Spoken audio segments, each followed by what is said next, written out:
အားလုံးပဲမင်္ဂလာပါ Computing for Everyone Channel မှာကြိုဆိုပါရစေကျွန်တော်ဒီနေ့မျှဝေပေးမယ့်အကြောင်းအရာကတော့ HTML Tutorial 6ဖြစ်ပါတယ်ဒီ Tutorial 6မှာဘာတွေပါမလဲဆိုလို့ရှိရင်ကျွန်တော်တို့ website တွေမှာ link ရှိတ်ပုံရှိတ်နည်းတွေပါမယ်နောက်ပြီးလို့ရှိရင်ကိုယ့်ရဲ့ website မှာကျွန်တော်တို့ရဲ့ product သို့မဟုတ် service တွေကိုကျွန်တော်တို့ list အနေနဲ့ဖော်ပြရှင်တဲ့အခါမှာဘယ်လိုဖော်ပြလို့ရတယ်ဆိုတာကိုပြောပြပေးသွားမှာဖြစ်ပါတယ်ကဲဟုတ်ပါပြီစလိုက်ကြရအောင်အဲ့ဒီဆိုတော့ကျွန်တော်တို့ desktop မှာရှိတဲ့ web design ဆိုတဲ့ကျွန်တော်တို့ရဲ့ project folder လေးကိုဖွင့်လိုက်မယ်အဲ့ဒီထဲမှာကျွန်တော်တို့ရေးထားတဲ့ sublime text file လေးကိုဖွင့်လိုက်မယ် okay ကျွန်တော်တို့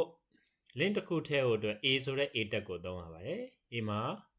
ပြီးတဲ့အခါမှာ href ဆိုတဲ့ attribute ကိုသုံးပေးရပါတယ်ကဲဟုတ်ပြီလက်တွေ့ရေးကြည့်အောင်A လို့ရေးလိုက်ပါ auto ကျလာပါတယ် A tag okay A tag မှာ href ဆိုတဲ့ attribute ရှိတယ်အဲ့ attribute ဒီဘက်ဘေးမှာ open inverted comma close inverted comma ဆိုတာရှိတယ်အဲ့ဒီထဲမှာကျွန်တော်တို့ကနေပြီး link ကိုထည့်ပေးရမယ်ပြီးတဲ့အခါကျတော့ဒီဘက်မှာ A tag အပိတ်ပေါ့နော်ကဲ link လေးတစ်ခုကိုတကယ် real ထည့်ကြည့်အောင် minimize လုပ်မယ်မိမိရဲ့ကွန်ပျူတာမှာ Google Chrome သို့မဟုတ် Mozilla Firefox မိမိနှစ်သက်ရာနော် browser software တစ်ခုကိုဖွင့်လိုက်ပါဟုတ်ပြီ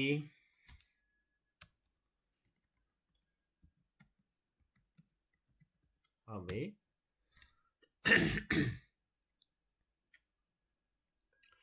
ဒါဆိုလို့ရှိရင်တော့ကျွန်တော်အခုဖွင့်လိုက်တာကတော့ကျွန်တော်ရဲ့မိတ်ဆွေတွေရောကျွန်တော်ကိုယ်တိုင်ရောကြိုက်နှစ်သက်တဲ့နော်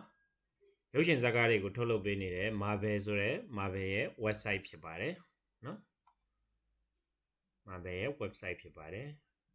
ကဲဟုတ်ပါပြီဒီ website လေးကိုထည့်ကြည့်အောင်ကျွန်တော်တို့ဒီမှာ link လေးကို copy ကူးလိုက်ပါ control ရဲ့ C ရဲ့ပြီးလို့ရှိရင်ကိုယ့်ရဲ့ sublime text folder ကိုပြန်လာလိုက်ပါ sublime text file ကိုရောက်ပြီး file ကိုရောက်တဲ့အခါမှာ link လေးကိုပေးချလိုက် control ရဲ့ V ရဲ့နှိပ်အောင်ပဲ okay အဲ့ဒါပြီးလို့ရှိရင်တော့ကျွန်တော်တို့ save လုပ်ဖို့လိုပါတယ် control ရဲ့ S ရဲ့နဲ့ save လုပ်လိုက်ပါပြီးရင်တကယ်လက်တွေ့နော်ပွင့်မပွင့်စမ်းကြည့်ကြတာပေါ့နော်ကဲဒါလေးကိုပိတ်လိုက်မယ်ကျွန်တော်ဟုတ်ပြီကဲဟုတ်ပြီ right click ခောက်မယ် open with ကိုရွေးမယ်အဲ့ဒီထဲမှာ Google Chrome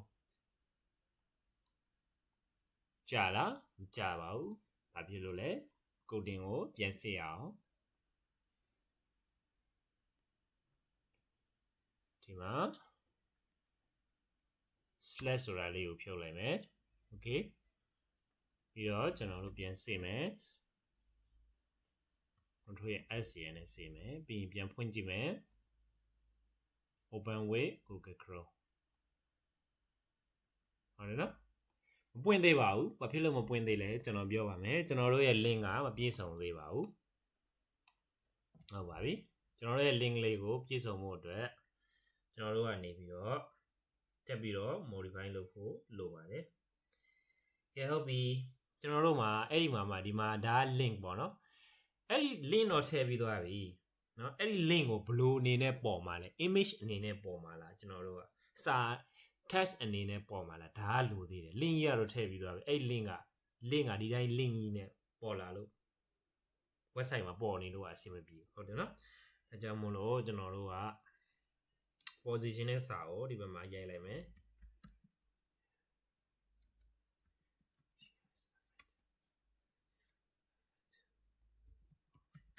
Vanja movie ပေါ့ okay Vanja movie လို့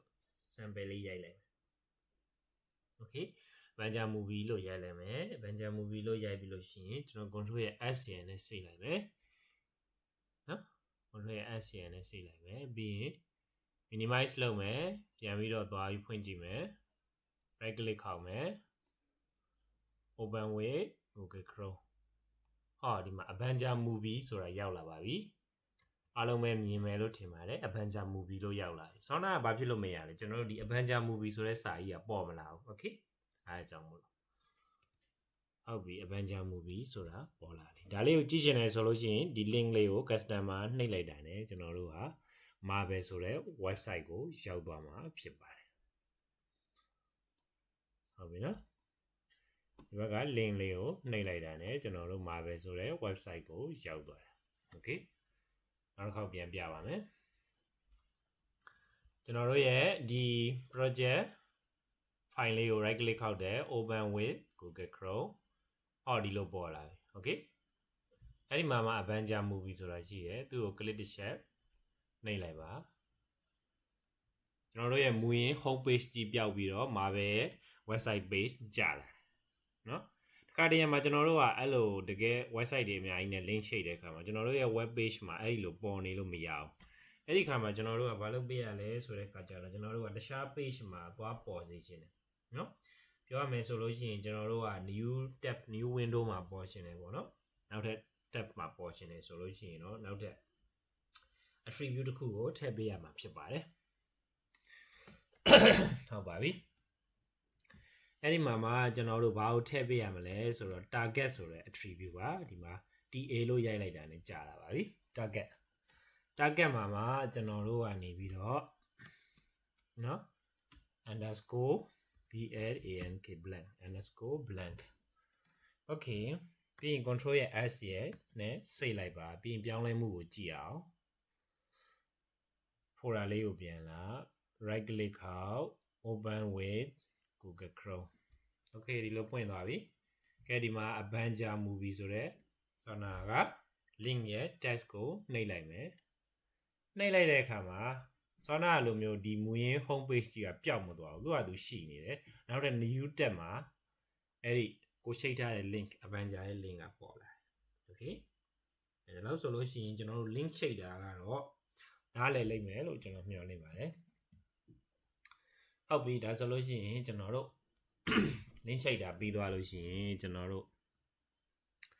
ဒီတစ်ခါမှာတော့ list တွေဘယ်လိုလုပ်တယ်ဆိုတာကိုကျွန်တော်တို့ပြောပြပေးသွားပါမယ် okay sublime tab ကိုပြန်လာမယ် sublime tab ကိုရောက်ပြီ link နေထည့်ကြတာပေါ့ဒီတစ်ခါတော့ဟုတ်ပြီ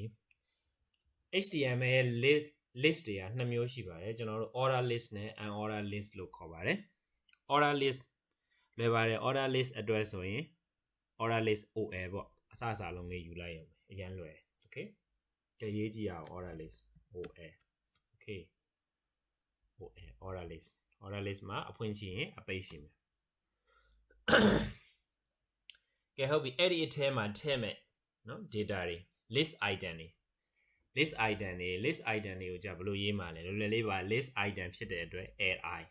ရန်ကိုလွယ်ပါတယ် li okay li ဟုတ်ပြီ li မှာလည်းအဖွင့်ချင်ရင်ပိတ်ရှိတယ်ဟုတ်ပြီကျွန်တော်တို့ဒီမှာ list list 1 list 1 okay နောက်တစ်ခု list 2ပေါ့နော်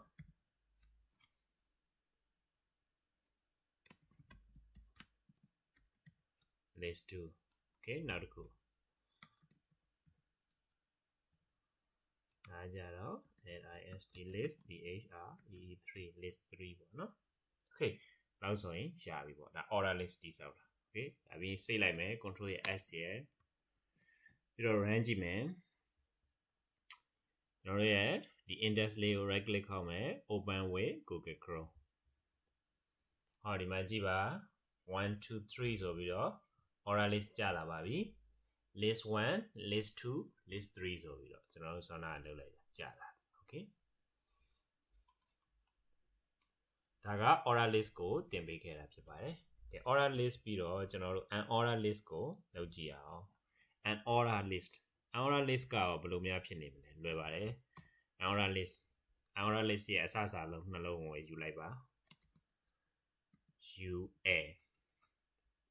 okay so easy okay unorder list ဆိုတော့ ul ပေါ့ကဲသူ့ထဲမှာထည့်မယ် list item ဆိုတော့ li ပေါ့ဒါပဲ so easy okay st list 1 list 1လို့ရှိရင်နောက်တစ်ခု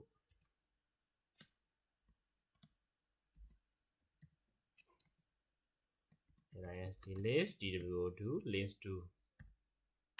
okay now we add I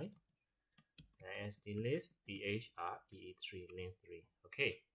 ဒါပြီးရင်ဒါလေးကိုလည်းစိတ်ကြည့်ရအောင် control ရဲ့ s ရဲ့နှိပ်ပါ sorry line စင်းနဲ့မဟုတ်တော့လာဝယ်ခိုင်းနေကျွန်တော် cancel ပဲလုပ်လိုက် control ရဲ့ s ရဲ့နှိပ်ပါ save လိုက်မယ် okay save ပြီးတော့ get run ကြည့်မယ် right click ခေါက် open with Google Chrome okay ဒီမှာကြည့်လိုက်ပါ oral list က1 2 3နဲ့ပေါ်တယ် oral list ကကြတော့ bullet လေးနဲ့ပေါ်တယ် okay အဲ့ဆိုလို့ရှိရင်ကျွန်တော်တို့ကဒါ list ထဲပုံအကြောင်းကိုပြောပြပေးခဲ့တာဖြစ်ပါတယ် oral list တွေကတော့1 2 3 abc စရှိသဖြင့်လည်းပေါ်ရမှာဖြစ်ပါတယ် oral list တွေကတော့အခုလို bullet ဒါကတော့ default အနေနဲ့ဒီလို bullet လေးပဲပေါ်တာပေါ့နော်အဲ့ဒီနေရာမှာကျွန်တော်တို့က rectangle တွေထည့်ရှင်တယ်เนาะ square တွေထည့်ရှင်တယ် circle တွေထည့်ရှင်တယ်ရပါတယ်ဒါမှမဟုတ်ကျွန်တော်တို့ကျယ်သီးပုံစံလေးတွေထည့်မလားเนาะကိုကုမ္ပဏီရဲ့ logo တစ်စိတ်ကလေးတွေထည့်မလားเนาะမျိုးစုံထည့်လို့ရပါတယ်အဲ့ဒီအကြောင်းကိုတော့ကျွန်တော်နောက်ပိုင်းအဆင့်မြင့် level ရောက်တဲ့ခါမှာထပ်ပြီးတော့ရှင်းပြပေးသွားပါမယ်ဒီနေ့တော့ဒီလောက်ပါပဲအားလုံးကွန်ပျူတာနဲ့ဆိုင်တဲ့အသိဉာဏ်ပညာဘုဟုတုတတွေတိုးပွားကြပါစေလို့ဆုတောင်းပေးလိုက်ပါတယ်